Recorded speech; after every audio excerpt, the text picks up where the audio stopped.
Itong tatlong Boston Roundhead natin mga idol, pinilitan ko yung broodstag. Ayaw barakuhin yung straight comb natin kanina. Yan, golden boy yung broodstag idol, golden boy sweater. Ito naman Boston Roundhead pumalahin natin. Magkaibang pinanggalingan pero parehas siya na Boston Roundhead. So magkaiba lang na pinanggalingan pero parehas siya na pure siya na Boston Roundhead. Ayan na tayo ng idol. Mga hin na dapat yan. Maganda yung tindig nila. Siwang na siwang yung dalawang hita nila para level. Balancing. Ito yung nakaraang kinontent ko mga lods, itong golden bee natin.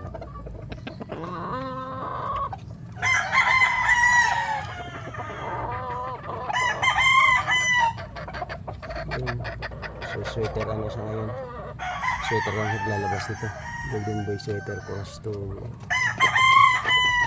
Boston Roundhead mga idol.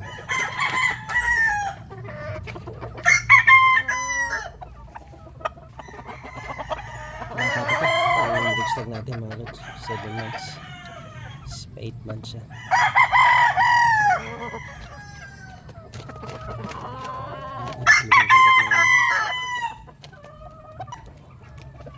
Dito ko siya nilagay itong mga straight comb natin mga idol.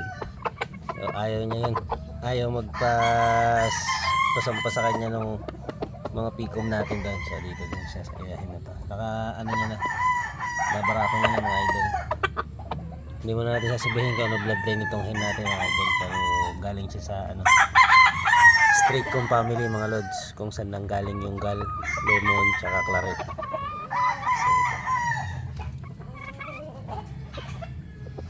100% ang ilalabas nito mga idol na straight comb. So medyo matangkad yung broodstag.